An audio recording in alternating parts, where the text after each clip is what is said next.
Au nom du Père, du Fils et du Saint-Esprit, ainsi soit-il. Chers amis, aujourd'hui, dans cette joie de Pâques, nous allons néanmoins continuer notre cours de catéchisme, essayer de conclure cette étude de notre foi, des commandements aussi de Dieu et des commandements de l'Église. Et aujourd'hui, nous avons le chapitre 36, donc après avoir étudié le quatrième commandement de Dieu, les devoirs des parents envers leurs enfants et aussi les devoirs des enfants envers leurs parents. Nous allons voir le chapitre 36 qui va traiter des cinquième et sixième commandements de Dieu. C'est un chapitre qui est court, d'ailleurs, comme le reste du catéchisme. On a l'impression que, au fur et à mesure qu'on arrive à la fin du catéchisme, eh bien, les choses les plus importantes ont été dites. Il reste des choses qui sont bien importantes, bien sûr, mais qui s'appuient sur tout ce qui a précédé sans qu'il y ait besoin de longues explications. Alors, le cinquième commandement de Dieu, tout d'abord, donc c'est un chapitre qui met ensemble le cinquième et le sixième commandement de Dieu. Non pas que ces deux commandements soient le même commandement, mais puisque, comme j'ai dit, les explications sont courtes, eh bien, les deux sont rassemblés dans un seul chapitre. Alors, le cinquième commandement de Dieu, c'est le suivant: homicide, point ne sera de fait ni volontairement. Donc, en d'autres mots, c'est un commandement qui nous explique et bien sûr, qui nous commande de ne pas remplacer le bon Dieu en se faisant les maîtres de la vie et de la mort. Alors, c'est un commandement qui va concerner, par exemple, la contraception. La contraception n'est pas en elle-même vraiment un péché directement contre la pureté. C'est un péché contre la pureté, mais c'est surtout un péché contre la vie, contre le cinquième commandement de Dieu. Le bon Dieu est le maître de la vie et de la mort. C'est lui qui décide quand un enfant sera conçu et c'est lui qui décide quand, à la fin de sa vie, un homme va se présenter devant lui. Et quand, à chaque fois qu'on essaie de remplacer le bon Dieu, créateur du ciel et de la terre, créateur de chacun d'entre nous, eh bien, nous violons le cinquième commandement de Dieu. Alors, que nous ordonne le cinquième commandement? Le cinquième commandement nous ordonne de respecter la vie corporelle et spirituelle du prochain et la nôtre. Donc, bien sûr, tout ça concerne notre propre vie et la vie du prochain. Nous ne sommes pas maîtres de notre propre vie et nous ne sommes pas maîtres, bien sûr, de la vie du prochain. Alors, le cinquième commandement va d'abord nous défendre certaines choses. Qu'est-ce que nous défend le cinquième commandement? Toujours les commandements nous défendent certaines actions, nous défendent d'accomplir certaines actions et nous permettent au contraire, plutôt nous demandent, nous commandent au contraire d'accomplir certaines actions. Alors le cinquième commandement, lui, va nous défendre premièrement de nous donner la mort, ce qu'on appelle le suicide, bien sûr, qui est interdit par le cinquième commandement de Dieu, qui est ce qui était pratiqué par les païens qui décidaient du moment de leur mort. Aujourd'hui, bien sûr, nous avons dans nos pays, puisque nous sommes retournés au paganisme, puisque nous sommes de plus en plus plongés dans le paganisme, non seulement nous voyons la contraception, aujourd'hui l'avortement, voyons l'avortement, le meurtre d'un enfant innocent dans le sein de sa mère, bien sûr, péché d'une extrême gravité.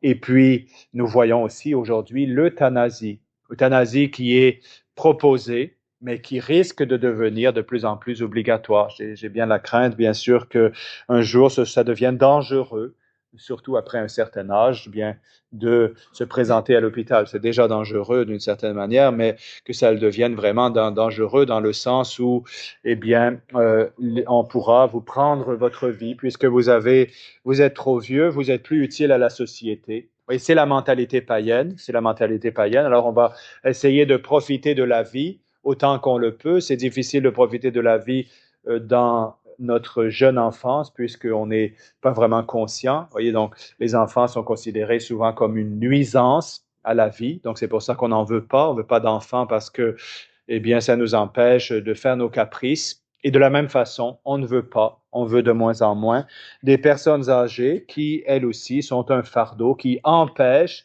les personnes plus jeunes, eh bien, de profiter de la vie. Alors, l'euthanasie, la contraception, l'avortement, le suicide, l'euthanasie qu'on devrait plutôt appeler justement le suicide assisté. Alors, le cinquième commandement nous défend de nous donner la mort ou de la donner aux autres, et même d'en avoir le désir. Il nous est interdit de désirer donner la mort au prochain. Je ne veux pas avoir dans ma pensée, dans mon désir, le désir de tuer le prochain.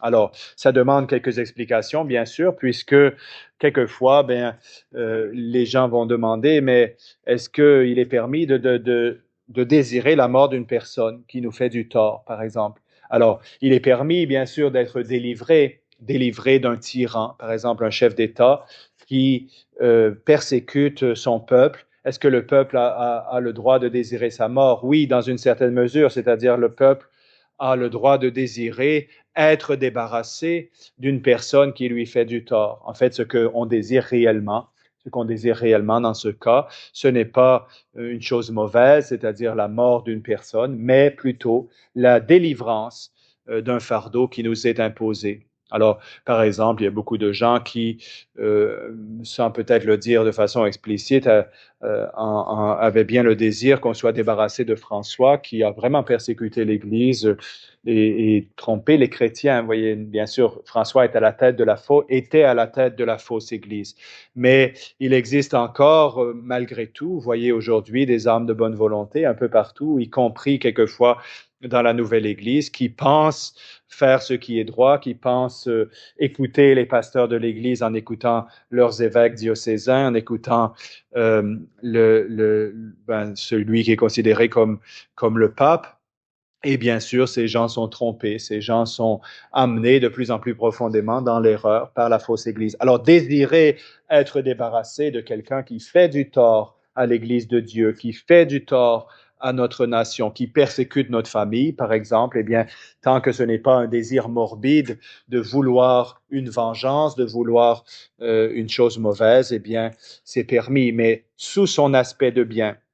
Alors, nous donner la mort, la donner aux autres et même d'en avoir le désir. Alors, quelquefois, les gens demandent aussi, vont se poser la question, est-ce qu'il est permis de désirer sa propre mort? Est-ce qu'il est permis de désirer mourir? Bien sûr qu'il est permis de désirer mourir, mais ce désir ne doit pas être conduit par le désespoir, par, voyez, le désespoir, donc par le fait que on déteste la vie que le bon Dieu nous a donnée, mais au contraire, par exemple, par un désir du ciel. Saint Paul nous dit, cupio dissolvi. Je désire être dissous. Je désire, qui me délivrera, dit à un autre endroit Saint Paul, qui me délivrera de ce corps de mort?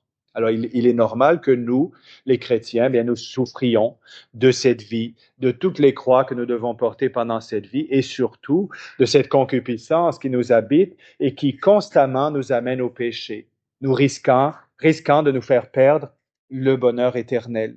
Alors que quelqu'un puisse désirer, par exemple, désirer le martyre, désirer être mis à mort pour le nom de Jésus, ou même tout simplement désirer en finir avec cette vie et rentrer dans la vraie vie. Vous voyez, c'est une chose qui est permise, c'est une chose bien sûr qui peut être bonne. Mais désirer la mort de façon morbide, désirer la destruction de soi-même, désirer l'anéantissement en quelque sorte, en désirant la mort, eh bien, ce ne serait pas quelque chose qui est permis.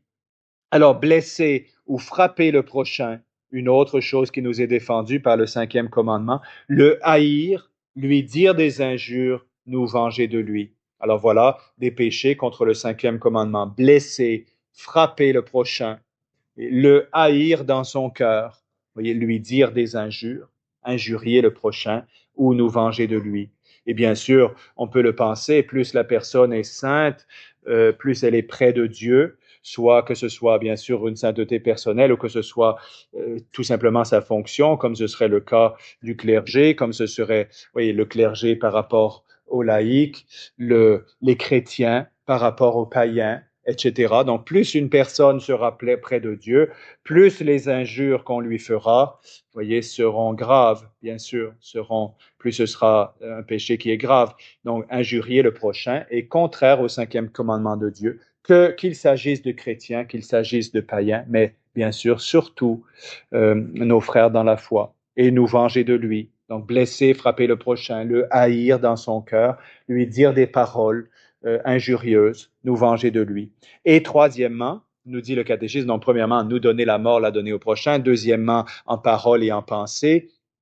Et troisièmement, scandaliser le prochain. Voilà une troisième façon de pécher contre le cinquième commandement de Dieu, cette fois-ci non plus contre l'âme du prochain, mais contre le corps du prochain, mais contre son âme. Alors, qu'est-ce que c'est le scandale? C'est la question suivante. Qu'est-ce que c'est scandaliser le prochain? Scandaliser le prochain, quelquefois, on pense que scandaliser, ça veut dire surprendre le prochain. Le prochain est surpris de ce qu'on fait. Et dans ce sens-là, on pourrait dire, ben, scandaliser, oui, les païens sont scandalisés par ce que font les chrétiens, par l'attitude des chrétiens. Mais ce n'est pas le vrai sens du mot scandaliser. Scandaliser, ça veut dire être une occasion de chute. Être une occasion de chute pour le prochain. Par exemple, si une personne va solliciter une autre personne à pécher, oui, va conseiller, va vouloir conduire son prochain à pécher, eh bien voilà ce qu'on appelle le scandale. Ou tout simplement, si une personne, eh bien, se comporte d'une telle façon devant le prochain que ça devient pour le prochain une occasion de chute. Surtout, par exemple, des parents, par exemple, qui donneraient à leurs enfants le mauvais exemple, eh bien, c'est une occasion de chute. Un prêtre, un évêque, bien sûr, qui donnerait à leurs fidèles le mauvais exemple, ça devient un scandale, une occasion de chute. Un grand frère, une grande sœur qui font le mal devant leurs frères et sœurs, devant leurs plus jeunes frères et sœurs, eh bien, ils deviennent une occasion de scandale, une occasion de chute. Alors, scandaliser le prochain, c'est le porter au mal de plusieurs façons. Alors, ça peut être par de mauvais conseils ou de mauvais exemples. Donc, par de mauvais conseils ou alors par de mauvais exemples. Donc, je conseille des choses mauvaises. Une personne vient vers moi, par exemple, en disant, je voudrais avorter mon enfant. Qu'est-ce que tu penses? Alors, quelquefois, peut-être autrefois, quand on n'était pas illuminé par la grâce du bon Dieu, si on vivait une vie païenne, on a pu donner des mauvais conseils, dire à la personne, eh bien oui, je pense que c'est une bonne idée. Voilà, mauvais conseil, scandale, scandaliser l'âme du prochain. Mauvais exemple, comme on a dit, ou alors s'exposer à donner la mort à son âme. S'exposer à donner la mort à son âme. Quand nous scandalisons le prochain, eh bien, nous exposons à donner la mort à l'âme du prochain. Alors, la question qui se pose ensuite dans le catéchisme, c'est très bien, bon, nous avons vu dans le cinquième commandement qu'il n'est pas permis de mettre à mort l'âme du prochain ou de le frapper dans son corps, de faire du tort au prochain, finalement. Souvenez-vous des paroles de Jésus. Jésus a dit, vous avez lu dans votre loi, il parlait aux Juifs, il disait, vous avez dans votre loi les paroles suivantes, œil pour œil, dent pour dent. Eh bien, moi, je vous dis, dit Jésus, que quiconque, voyez, appellera son frère raka, c'est-à-dire imbécile, sera passible de la géhenne. Donc, la loi de la charité dans le Nouveau Testament est beaucoup plus sévère qu'elle ne l'était dans l'Ancien Testament. Pourquoi? Parce que Dieu est charité. Donc, celui qui injurie son frère, eh bien, sera passible de la géhenne. Voyez. Celui qui fait du tort à son prochain, eh bien, Jésus nous dit, non seulement il ne s'agit plus simplement de mort, il ne s'agit plus simplement de tuer le prochain dans son corps, mais Jésus nous avertit dans les saints évangiles que pour nous, les chrétiens, qui sommes remplis de la grâce de l'Esprit Saint, eh bien, le commandement de la charité est bien plus grand, bien plus exigeant qu'il ne l'était dans l'Ancien Testament. Alors, si nous avons fait du tort au prochain, maintenant, la question suivante qui se pose, sommes-nous obligés de réparer le tort causé au prochain? Et j'avertis ici, spécialement concernant le sacrement de la pénitence, souvent il ne suffit pas de confesser nos péchés. Les péchés contre le prochain, eh bien, il ne suffit pas de les confesser, il faut encore les réparer. Si je m'accuse, par exemple, d'avoir scandalisé le prochain, eh bien, j'ai un devoir, autant qu'il dépend de moi. Quelquefois, la réparation n'est pas possible, mais quand la réparation est possible, nous avons un devoir de l'accomplir. J'aurai un devoir de réparer par mes bons exemples les scandales que j'ai donnés au prochain.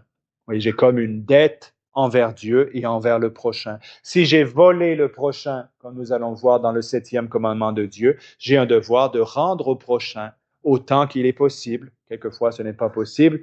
J'ai un devoir de rendre au prochain ce que je lui ai pris. Vous voyez, on voit Zachée dans son arbre, qui regardait au loin, qui était de petite taille, qui essayait de voir venir Jésus. Mais quand Zachée, après avoir aperçu Jésus dans son sycomore, descend de son arbre, qu'est-ce qu'il dit à Jésus? Il dit, eh bien, tout ce que j'ai pris au prochain, je le rendrai 4 fois. Il prend cette résolution, je rendrai au prochain 4 fois tout ce que je lui ai pris. Voilà une sincère pénitence, voilà un vrai désir de réparer. Voilà une vraie conversion. Alors oui, nous sommes obligés de réparer le tort causé au prochain par le scandale, par la médisance ou la calomnie, par les injures et par les mauvais traitements. Donc c'est peut-être ici une occasion de regarder notre vie. Est-ce que j'ai scandalisé le prochain? Eh bien, je vais tâcher par ma vie sainte, par une vie sainte, par une vie de bon exemple, de réparer ce scandale. Est-ce que j'ai médit du prochain, dit du mal du prochain? Est-ce que je prends le temps, quand il m'arrive de médire, eh bien, de réparer ces médisances? Est-ce que j'ai calomnié le prochain? Si j'ai calomnié le prochain, c'est-à-dire dire du mal faux. La médisance, c'est dire du mal vrai du prochain. La calomnie, c'est de dire du mal faux. Est-ce que j'ai pris le temps de réparer les calomnies que j'avais faites? Par les injures, j'ai injurié mon prochain. Est-ce que j'ai pris le temps de m'excuser?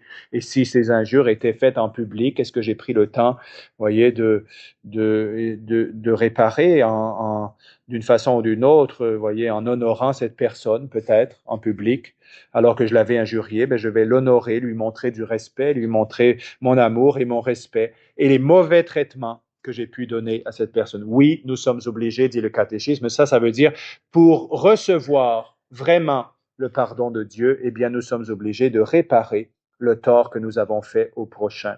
Donc, commandement exigeant, le 5e commandement de Dieu qui concerne la vie corporelle et la vie spirituelle du prochain. Pensez que combien ce commandement a été violé dès le début de l'humanité. Après le premier péché d'Adam et Ève, le premier péché dont on entend parler dans la Sainte Écriture, eh bien, c'est le péché de Caïn. Caïn qui va jusqu'à tuer son frère, son propre frère, oui, son propre sang, son petit frère. Donc, Caïn tue son petit frère. Péché extrêmement grave contre le 5e commandement de Dieu. Et depuis ce temps, voyez combien de choses nous apprendrons au jour du jugement, combien les injustices, toutes les injustices qui ont été commises des hommes envers les autres hommes, qui nous seront révélées au moment du jugement dernier. Alors, souvenez-vous des paroles de l'Apocalypse, vous voyez que nos œuvres nous suivront, nos œuvres nous suivront, nous serons suivis par nos œuvres dans l'autre vie. Alors maintenant, quel est le 6e commandement de Dieu? Le 6e commandement de Dieu est le suivant, impudique, point ne sera de corps ni de consentement.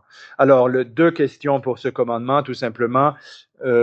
Alors, le 6e commandement de Dieu nous ordonne, premièrement, d'être purs dans nos pensées et modestes dans nos regards, dans nos paroles et dans nos actions.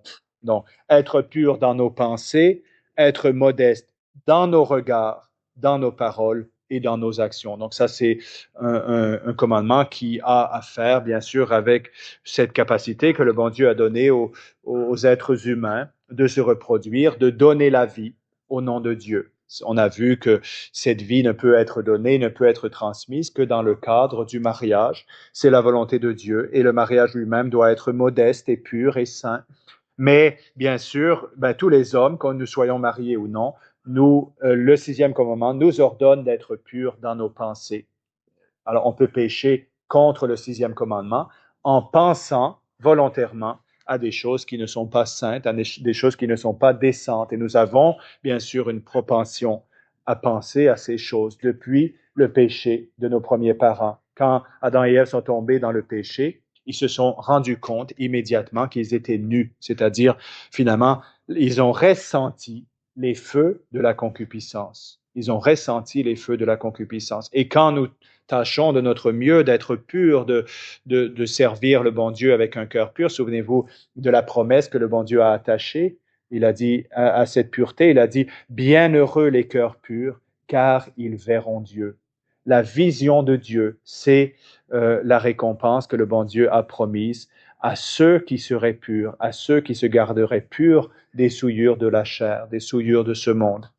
Alors, donc, le bon Dieu, donc, je veux dire, première façon de pécher contre le sixième commandement, dans nos pensées, en pensant volontairement à des choses qui sont indécentes. Ensuite, les regards, bien sûr. Les regards, on peut pécher contre la pureté par les regards. Et aujourd'hui, malheureusement, en particulier, bien sûr, dans la rue, et là, l'été s'en vient, dans la rue, bien évidemment, on voit énormément de nudité qu'on ne voyait pas autrefois. Autrefois, les chrétiens avaient une façon de se vêtir, une façon de s'habiller qui reflétait, voyez, cette pureté qui est demandée par le bon Dieu. Pourquoi on s'habillait de façon pure et modeste? D'abord par respect pour son propre corps, parce que nous sommes les temples du Saint-Esprit, mais par respect aussi pour le prochain, pour éviter d'être pour le prochain une occasion de chute. Alors, bien sûr, chacun de nous avons notre effort à faire. Les hommes peut-être ont une tendance plus grande que les femmes à pécher par leur regard. Les femmes de leur côté ont une tendance plus grande que les hommes à chercher le regard, à chercher à attirer le regard. Alors pensons que, eh bien, le bon Dieu a promis que ceux qui seraient purs rentraient dans le royaume des cieux, mais que ceux, au contraire, qui se laisseraient aller au désir de leur cœur, au désir de leurs yeux, eh bien, ne rentreront pas dans le royaume des cieux. Pur en pensée, pur et modeste en pensée, en regard, en parole, c'est-à-dire que nous avons le devoir aussi, dans nos paroles, dans notre façon de parler, de ne pas être pour le prochain une occasion de chute, comme nous avons dit, de ne pas scandaliser le prochain. Quelquefois, ce que nous disons, si nous nous permettons de dire des paroles légères, des blagues légères aussi, eh bien, nous pouvons faire naître dans le prochain des pensées mauvaises qui vont conduire peut-être cette personne à pécher. Dans nos paroles et finalement dans nos actions, bien sûr, toutes les actions contraires à la pureté. Encore une fois, que ce soit de simples touchés, que ce soit des péchés plus graves comme l'adultère, la fornication, etc. Toutes ces choses sont interdites par le commandement de Dieu. Et en général, les théologiens moraux, donc ceux qui ont écrit les livres de théologie morale, considèrent que toute pensée, que tout regard, que toute parole et que toute action qui sont directement contraires à la pureté, qui sont impures, non pas simplement peut-être un peu légers, mais qui sont vraiment impures, eh bien, sont des péchés graves contre le sixième commandement. Contre le sixième commandement. Si j'accepte dans mon esprit une pensée impure, si je l'accepte pleinement, et si cette pensée est vraiment impure, vous voyez, eh bien, je commets une faute grave contre la pureté. Si je désire commettre quel que soit le péché impur que je désire commettre, je commets une faute grave. Oui. Alors, donc, c'est un péché, bien sûr, avec lequel il faut être très prudent. La Vierge Marie nous a averti que les âmes tombaient en enfer comme des flocons de neige, et elle a averti aussi que c'est le péché d'impureté. Saint Alphonse de Ligorie le dit aussi. Lui qui était un si grand confesseur, disait que la très grande majorité des âmes tombent en enfer à cause des péchés contraires à la pureté. Alors que défend le sixième commandement? Le sixième commandement, après nous avoir ordonné d'être purs dans nos pensées, modestes dans nos regards, dans nos paroles et dans nos actions, le sixième commandement nous défend toute familiarité indécente et toute immodestie sur soi-même ou sur d'autres par regard, parole ou action. Donc familiarité indécente, immodestie sur soi-même ou sur d'autres par regard, parole et action. Alors soyons vraiment sévères avec nous-mêmes, voyez, sur ces choses. Donc, familiarité indécente, qu'est-ce que ça veut dire? Ça veut dire de se comporter de façon qui n'est pas appropriée, de se comporter, par exemple, un petit peu comme un mari et une femme se comporteraient alors qu'on n'est pas marié, par exemple. Voyez, voilà l'exemple d'une familiarité indécente, de se livrer, par exemple, à des baisers qui sont lascifs, alors que nous ne sommes pas des gens mariés, par exemple, des fiancés qui se laisseraient aller à des familiarités indécentes, ou alors des immodesties. Immodestie, ça voudra dire des mauvais regards, ou alors des manquer de modestie, justement, dans notre façon de nous habiller. Donc, sur soi-même, sur d'autres, par regard, parole ou action. Donc, le catéchisme ne veut pas être plus explicite, bien sûr, sur ces choses qui suscitent de la honte chez nous, bien sûr, ce sont des péchés. C'est étonnant de voir combien, vous voyez, des péchés qui pourraient être en soi être beaucoup plus graves, par exemple les péchés contre le premier commandement de Dieu, ne suscitent pas chez nous autant de honte. Le bon Dieu a mis vraiment une honte particulière qui est liée au péché de la chair. Il y a quelque chose qui nous fait rougir, il y a quelque chose qui nous vraiment nous remplit de honte dans ces péchés. Pourquoi? Parce que ce sont des péchés qui nous rabaissent en réalité au niveau de la bête, au niveau des animaux. Si je pêche par orgueil, ça peut être un péché plus grave que quelquefois, vous voyez, que le péché contre la pureté. Et pourtant, c'est un péché par lequel je m'élève. Je suis ridicule en réalité. Vous voyez, quand je tombe dans l'orgueil, dans les péchés d'orgueil, eh bien, souvent, on va entendre une personne, par exemple, se vanter publiquement. Tout le monde a honte, tout le monde est surpris de pouvoir entendre de telles paroles. Voyez, alors la personne elle-même est convaincue d'être en train de s'élever, alors qu'aux yeux de toutes les personnes qui l'entourent, elle est en train de se rabaisser. Alors oui, le péché d'orgueil peut-être est plus grave que le péché de la chair, mais va nous donner moins de honte. Pourquoi? Parce que on cherche à s'élever, alors que quand on commet les péchés de la chair, on sait bien, on sait parfaitement qu'on est en train de faire des choses qui nous rabaissent au niveau des animaux. Alors, le 6e commandement défend toute familiarité indécente, toute immodestie sur soi-même ou sur d'autres, par regard, parole ou action. Le 6e commandement de Dieu défend aussi, interdit toute indécence dans le vêtement. Et là, je pense qu'il nous faut être très vigilants sur cette chose aussi. Il est tellement facile de se laisser aller aux modes qui existent aujourd'hui. On ne veut pas être différent, on ne veut pas être vu de façon différente. Et c'est vrai que c'est plus difficile pour les femmes aujourd'hui en particulier. C'est elles qui ont en particulier à porter ce fardeau, voyez, de s'habiller de façon drastiquement différente de ceux qui les entourent.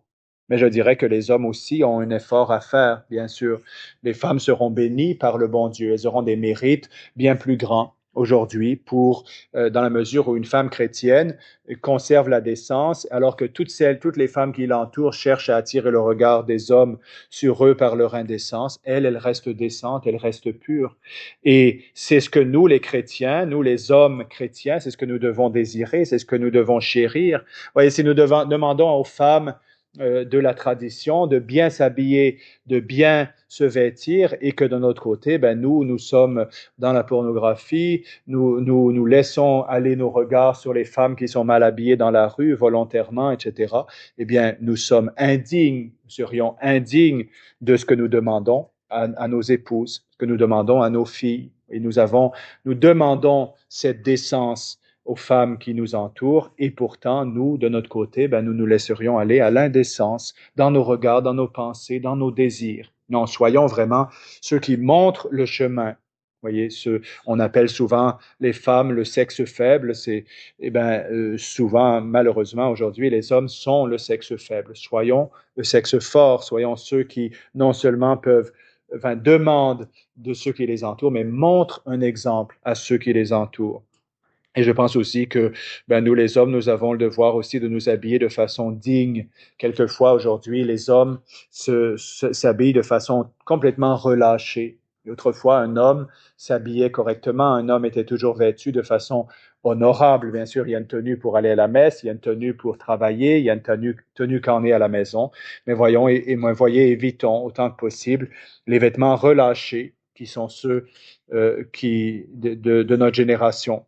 Alors, deuxième chose, donc toute familiarité indécente. Deuxième chose, toute indécence dans le vêtement. Et finalement, tout ce qui conduit à l'impureté, comme les tableaux, les spectacles déshonnêtes, les danses vives, les livres et les journaux immoraux. Alors, ce sont des choses qui ont été écrites au début du 20e siècle, mais aujourd'hui, nous pourrions dire, bien sûr, les films indécents, tout ce qui se trouve sur Internet et qui pourrait nous faire tomber dans le péché. Vous voyez, nous avons un devoir d'éviter tout ce qui conduit à l'impureté, quel que soit ce qui nous y conduit. Alors demandons au Seigneur cette grâce aujourd'hui, en ce grand temps de Pâques. Nous allons demander au Seigneur de nous remplir de sa lumière. Le Seigneur est ressuscité et nous devons être ressuscités avec lui. Si vraiment, encore une fois, dit Saint Paul, vous êtes ressuscités avec le Christ, bien ne cherchez pas les choses de la terre, cherchez les choses du ciel. Nous, les chrétiens, nous nous conservons purs dans notre corps. Pourquoi? Parce que nous cherchons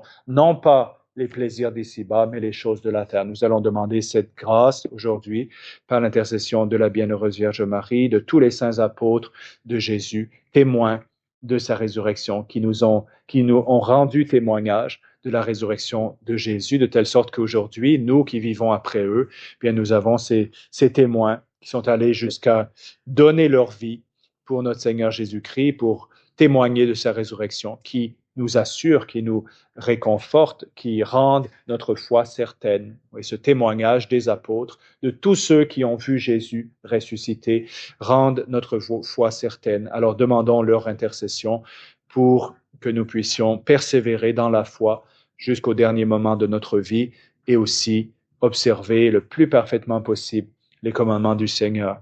Au nom du Père, du Fils et du Saint-Esprit, ainsi soit-il.